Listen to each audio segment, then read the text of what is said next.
Don was like was a true Northwesterner, and that is willing, to try different things. Incredibly strong personality, true character. Yeah, Don and I just kind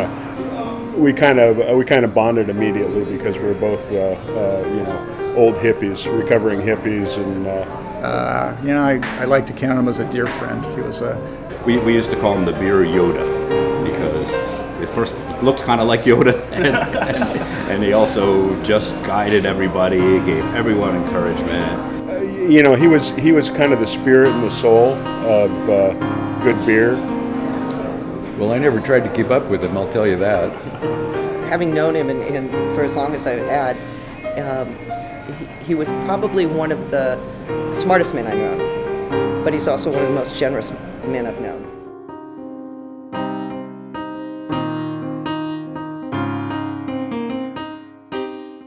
Don was over at Cook's Brake Shop having his brakes done, and he came over with a friend over here and met J&J. And after a couple pints, they were talking, and pretty soon he bought it.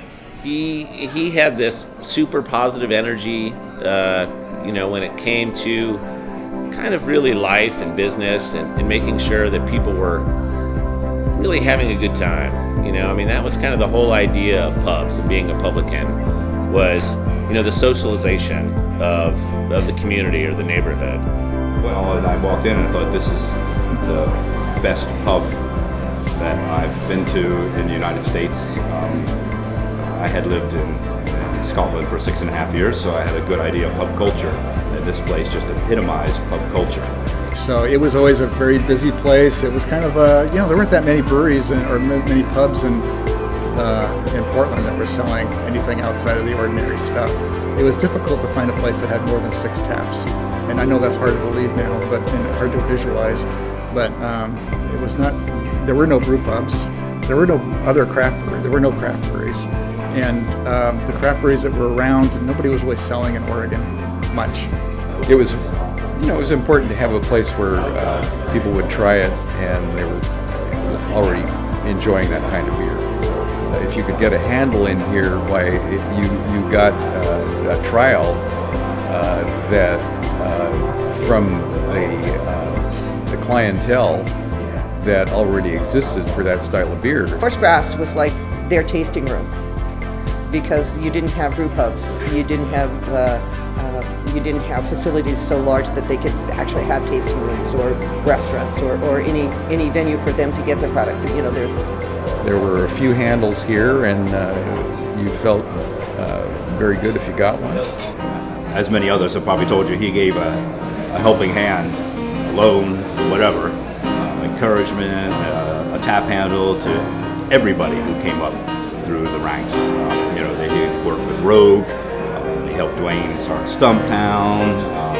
He was very excited about the prospect of getting a craft brew, a microbrewery opened up in Portland, and so he and the Ponzis and I, we schemed and dreamed at these very tables. This is 1983, summer of 1983, trying to figure out, how we would get that done. He said, absolutely, they'd put us on tap. But he was very instrumental in helping give us moral support, if nothing else, but also as much support as he could as far as strategizing. And he was instrumental. He didn't really have a lot to do on what we were going to have on the menu, what kind of our plan was. But, for us, it was almost like a soundboard. Somebody's been in the business for a lot longer than I'd been in the business.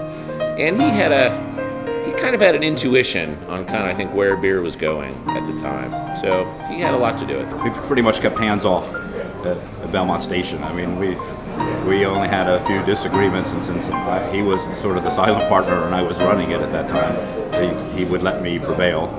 But if I needed something, if I wanted some advice, he would be there to give me some advice, and he certainly introduced me to wonderful people here in the craft beer industry. I think the basic idea was if everybody else is doing it, then you do something different. He was very much. It wasn't a contrarian, but with a little work he could have been. Don was kind of the club that everybody wanted to join. Don had bigger visions. He was a visionary, for sure, a beer visionary. I think maybe he had bigger visions than we were. We were just trying to get our feet in the water and get it going. He was already a few miles ahead of us. He had envisioned. One of the ways we bonded was the things that he would say that I would agree with to this day. He'd be like, don't listen to what your customers say. Watch what they do. Think about that as a business owner. It's so true. People say so many things, but what really matters is what they actually do. So he had so many intuitive gems like that. Carl, it's not about the beer, it's about the beer. Jerry, it's not about the beer, it's about the beer. It's not about the beer. It's about the beer. It's not about the beer, it's about the beer. It's not about the beer, it's about the beer. It's not about the beer, it's about the beer.